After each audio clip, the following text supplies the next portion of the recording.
Happy late evening. Tonight I'm going to be tying a gurgler.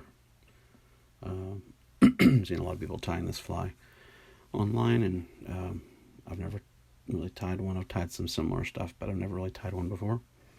So I thought I'd go ahead and do that today. At least try it out. What I'll be using, I'll go ahead and turn you around here.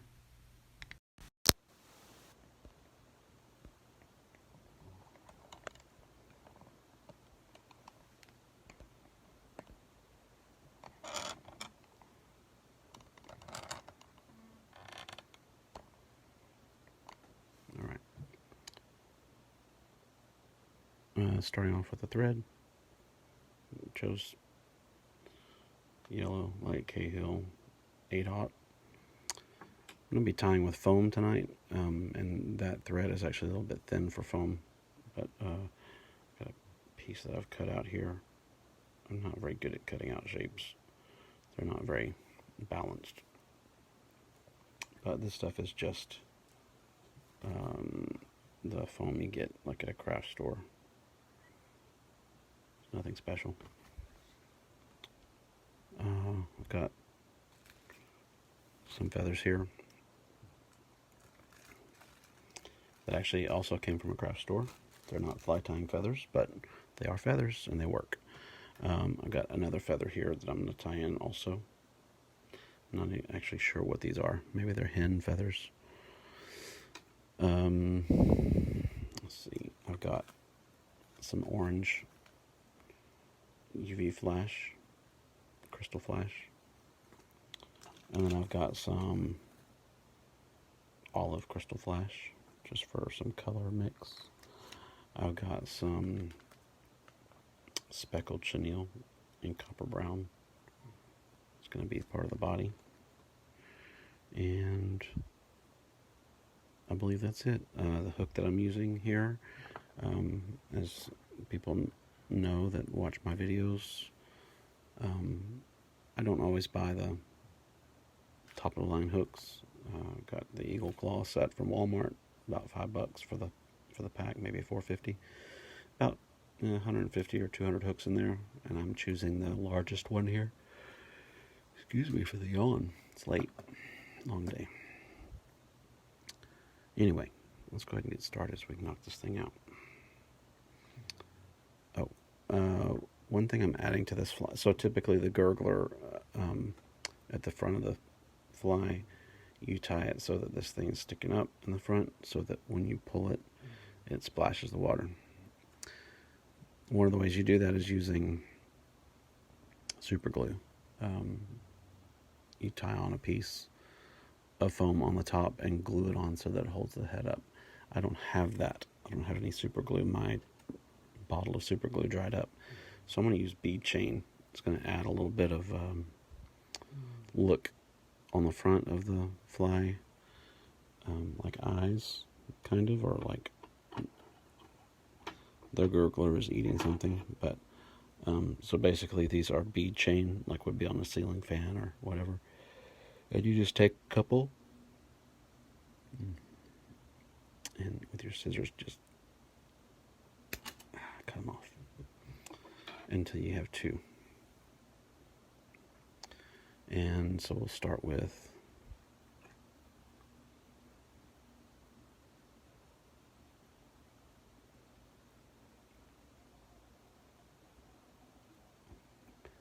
a little base of thread.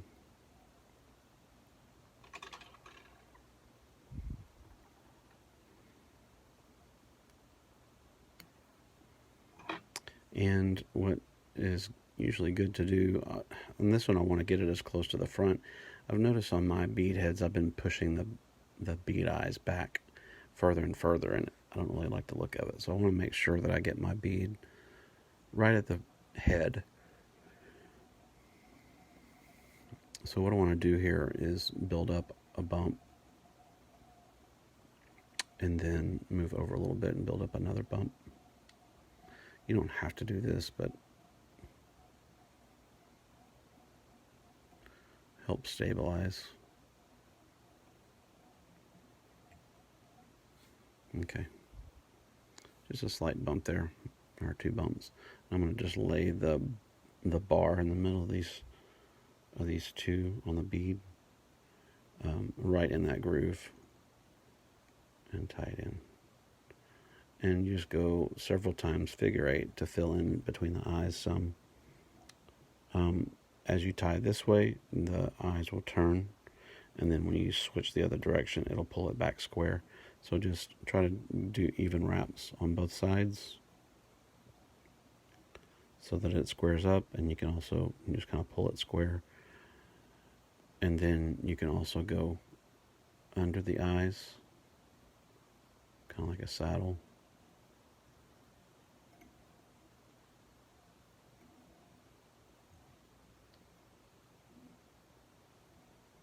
Kind of make different kinds of twists and turns there.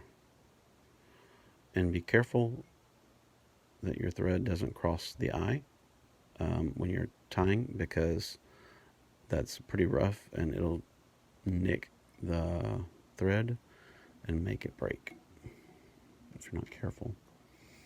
Same thing can happen on the point here. This hook, and I always explain this in my videos, this hook is not a fly tying hook necessarily. I mean, it is because I'm using it for one, but it's meant to be a bait hook. It's called a bait holder, and bait holders are just a thick hook. They usually have a bit of a bend to them so the point sticks away from the line of the shaft of the hook. And so I usually just straighten them out so it's a straight hook. And then it's also got barbs on the back so that when you slide bait onto it, it'll hold it, keep it from sliding back off. And then you have the point here, the barb. And so typically with fly fishing, you break the barb or press the barb down so that it's easier to get out. Man, I got the yawns tonight. It's easier to get out of the fish if you're just fishing for sport. If you're fishing to keep them, you don't necessarily need that because you're going to keep the fish. So it's up to you. But anyway, so I press the barbs down here in my vise, and I press that barb also so that it's out of the way. Yeah. Again, it's not absolutely necessary, but it does make the hooks easier to get out. Let's say if you are fishing and the fish that you catch swallows the hook, gets it down in the gut, sometimes you can get it out without hurting the fish too much. Or if it gets somehow into the eye or something silly like that. Not silly, but if it gets in a place where it shouldn't be, it makes it easier to pop it out without completely destroying the fish. Okay, so I got the eye in there, and what I'm going to end up doing is when I run this up, I'm going to tie it so that this is up against it, and it makes the gurgler head stick up a little bit so that it splashes. You'll see it when I get there. So right now I'm going to tie in the tail materials. I'm going to start with this is actually not just the tail material. This is going to be the body, but what I want to do is tie this in a few turns, and down here, way a little bit off the back, I'm going to get this out of the way. I'm going to wrap this around a few times, kind of make a ball at the back.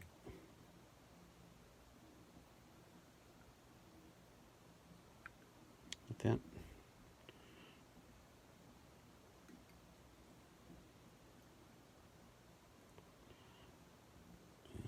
Tie that off.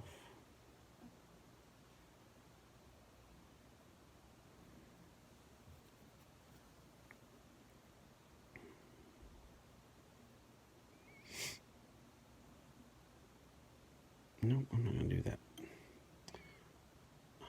What I wanted to do is do that so that my feathers splay apart, but I'm not really concerned about them splaying because this is not a frog pattern. Sorry, I'm just kind of doing this. I'm kind of tweaking with the eyes and everything. I'm kind of tweaking this as I go. So That's how I do my flies. So I'm just going to save this for a little bit later. I'll tie it in when I'm supposed to.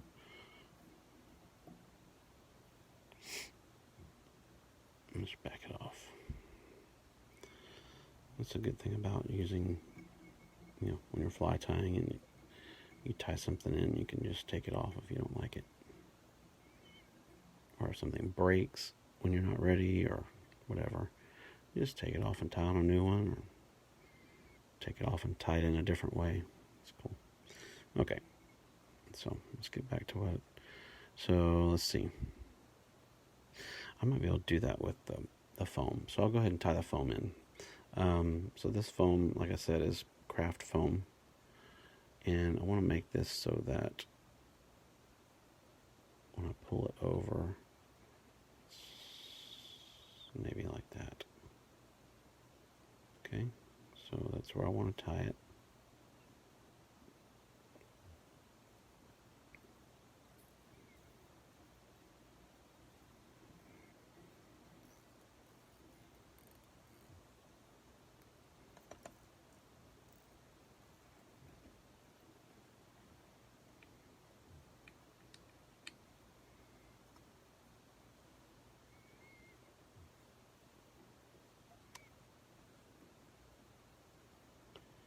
And once again, I don't like the order of things on this. So first I thought I would use the ball of yarn there to help me splay out the feathers a little bit. And then I considered using the foam and tying it on either side of the foam. But I don't think that's the way I want to go either. So once again, take off the stuff that I tied on and start again. So I'll just go with my materials here. So I'm going to start with then these hen feathers. And I'm going to take just 2 equal-sized feathers, roughly equal. I'm not incredibly picky about this.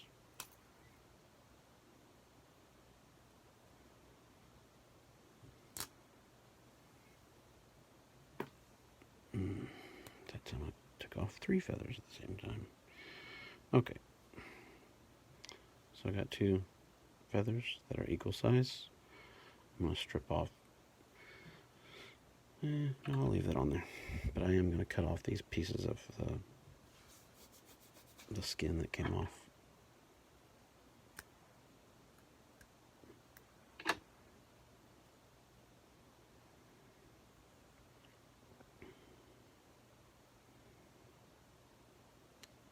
Time facing away from each other, so I'll still get a little bit of the froggy feel.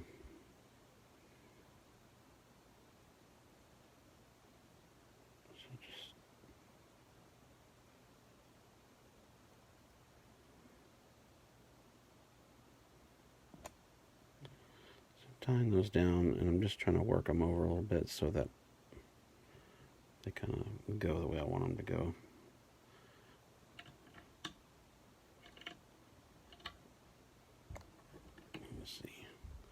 I got it so they're splayed a little bit.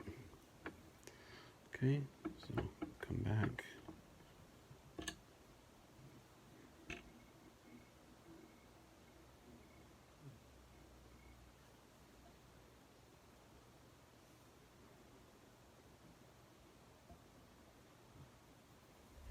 And now I'll take these other guys and I'll put them on similarly, but I'm going to take this one so that the brown is out this time. I am going to take the fuzz off of this guy. And this fuzz is actually enough that you could make a tail for like a small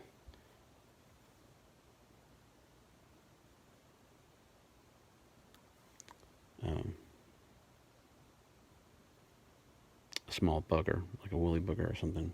You had a little tiny woolly booger. Alright, so I'm going to go with this size here. Put that right on top of the other one. Like that.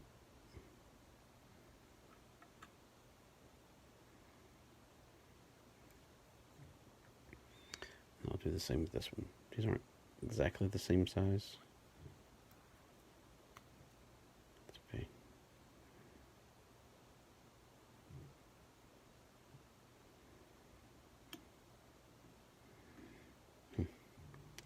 So I was saying earlier, you got to be careful when you go around because the thread can hit different parts of the hook, and I just hit the point of the hook twice. I'm lucky I didn't break the thing. So I'm going to pull this longer one into the knot, or into the tie a little more. That'll make it about the same length as the other one.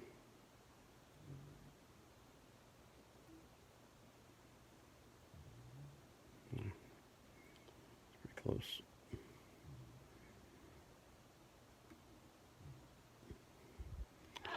Snip off these butts here. Okay. Then I'm going to tie in some flash. I've got some green already picked out of this. Got 2 strands. Snip those off. And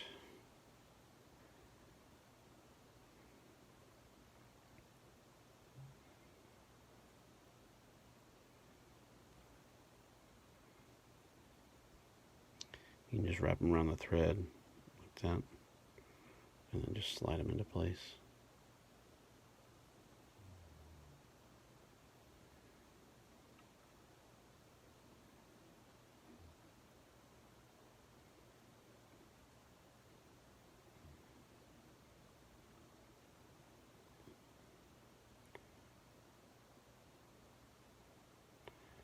I'm just going to do 2 on each side.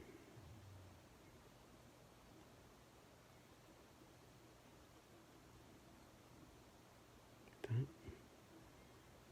And then I'm going to do some orange ones.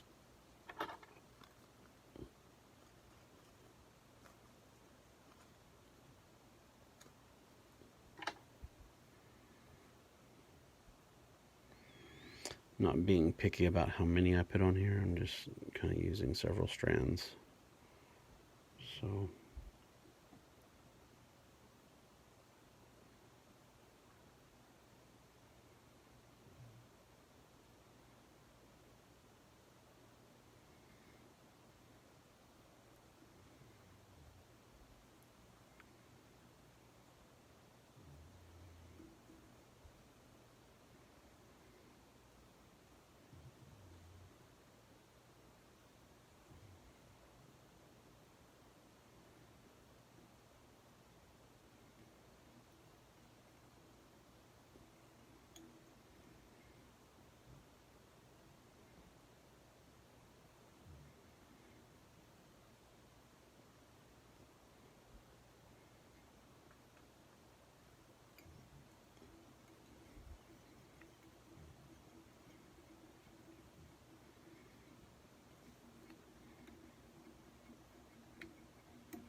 one thing I could have used, if I wanted to display these even better, I could have put deer hair. Could have put deer hair in first, and then put those on either side, and it would have helped spread it out. Okay, next. So this is, again, just a piece of craft foam. It's not very thick.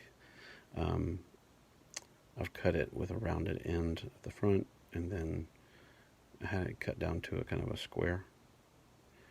It just makes it easier to tie in, and I want to tie it. I have this, it's kind of damaged from something, so maybe it was laying on a screw or something, I don't know. But this side's the smooth side. You can see that. There's the damage, and there's the screw side. The good side. So I want to tie this way, and it's going to flip forward and cover up. So I want this to be out there.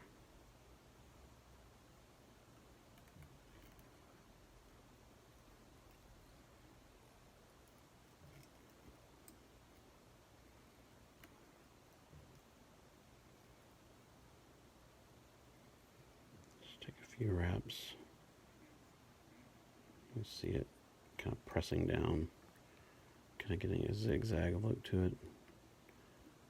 And move this to the front. I want to pull this forward and see if I'm where I want it to be. Okay, see, I've got my ties showing there, so I want it to be a little further back. So I'm going to go back a few more wraps just to get it the way I want it.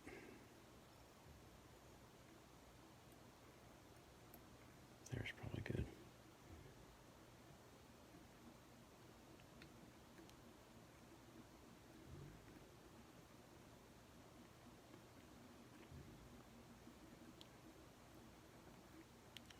Okay, now I'm going to tie in my chenille.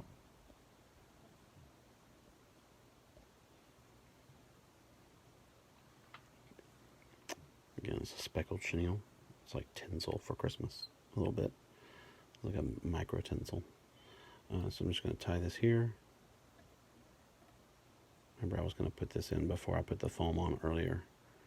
And then I was just going to run it in and then wrap it. Continue to wrap it, but I decided not to put it in then. So I'm going to come over here where I'm going to end this thing.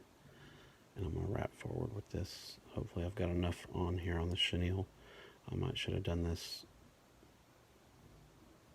I should have cut it after I wrapped it. If so, I'll just tie some more on. I think I'm good though.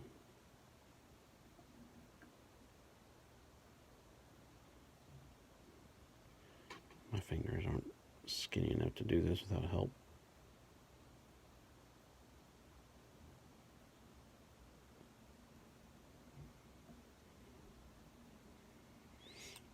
Try to make a turn back this way.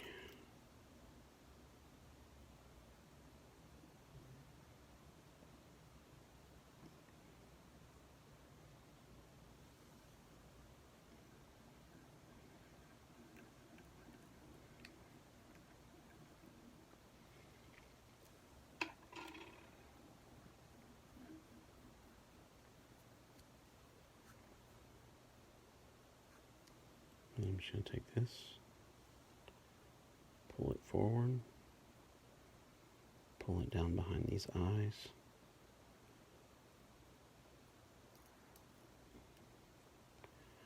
So this is where mine is a little different. So what you're supposed to do is glue on another piece of foam on top of this.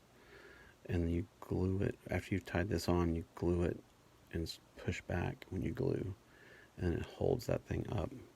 But what I did was put in these eyes to help hold it up. So as I wrap this down, this should make it pop up enough that it'll still gurgle when you pull it. And by gurgling, I mean when you pull it, it makes a bubble in the water and moves the water enough that the fish think it's food. So I'm going to do my whip finisher here. Well, first I'm going to do a couple of half hitches. Make sure things are tight. I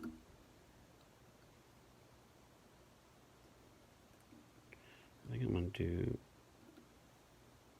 the tie off that I learned from Dave Camus on this one.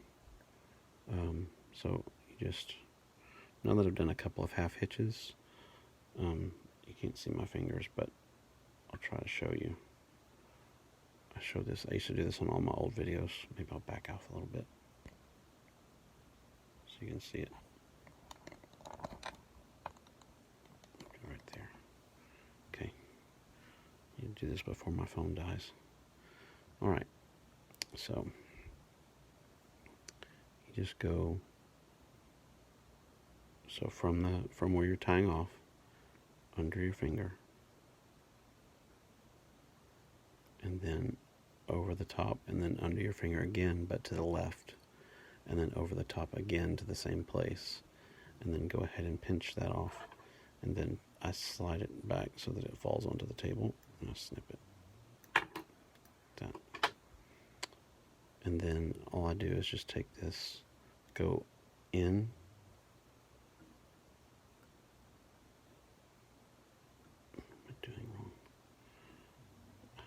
the way I do it all the time.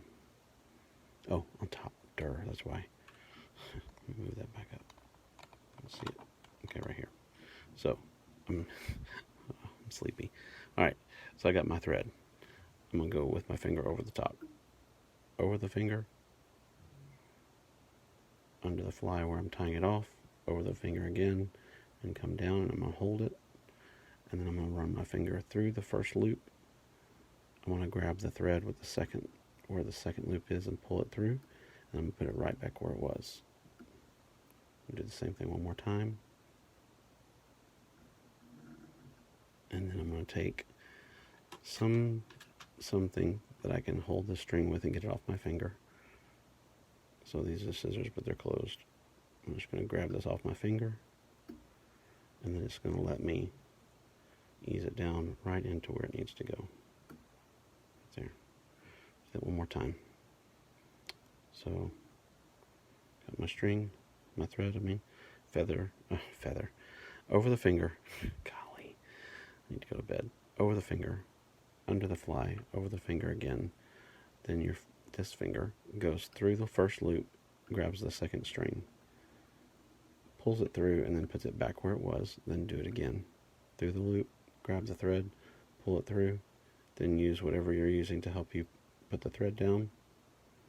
Like that. Just pull. It goes right into place. Okay.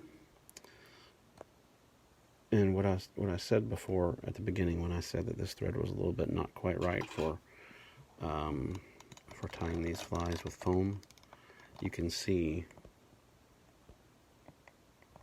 when I'm tying in just how tight this is to the foam. Now this foam is still pretty tough. It takes a lot to mess it up, but you can see that it's kind of binding in there.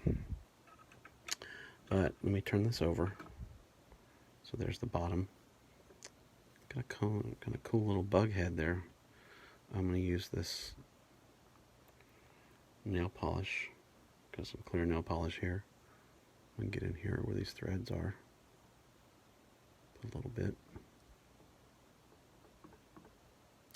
I also like to put a little bit on the eyes where those holes are, because those holes are really rough, and if your fly line hits those, they can break your fly line.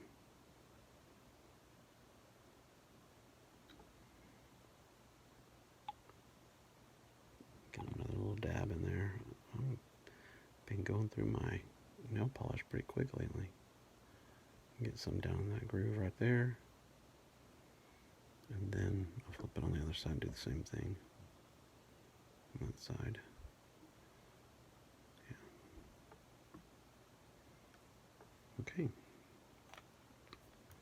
So I would say the only thing I don't really like about this guy is this spot right here. And I could have a spot where my thread is exposed. So if I had used orange thread, that wouldn't be an issue. Also, if I had taken this wrap up around this and back in and then tied it off, it would have covered it with this fuzzy stuff. But you know what? I bet you the bass don't care. So here's a version of a gurgler that took way too long. But if I tied multiple of these, I would get faster and faster. But I think that would be a good fly for bass fishing. This is not very good and rounded. I stink at cutting out foam. So what's up with that?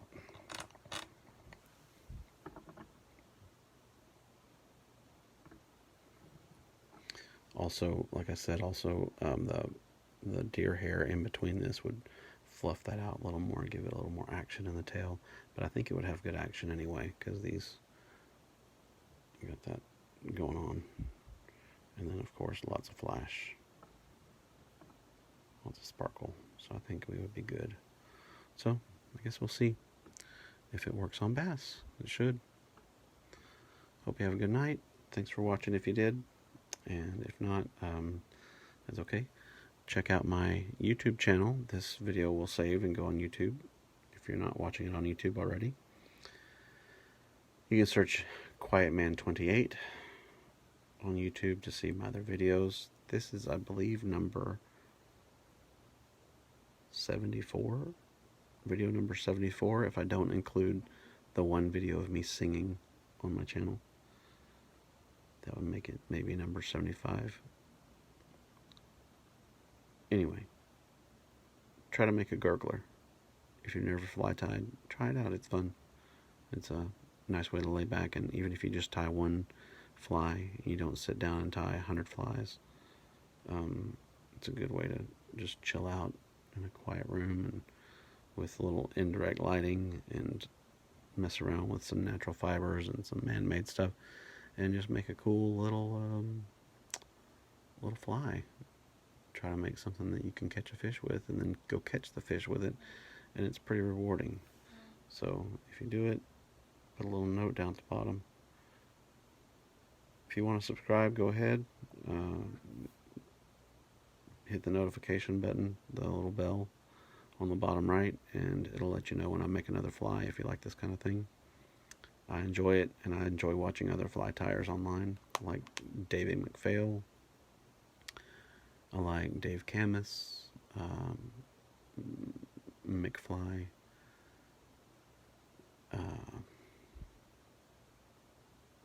There's several that I enjoy watching, but I also enjoy creating. So whether I make a great fly or not, sometimes you tie a bunch of stuff onto a hook and it looks like crud, and sometimes you have a pretty cool fly when you're done. So anyway, thanks for watching. Check it out. Check out some of my other videos and try it out. It's fun. Have a good night.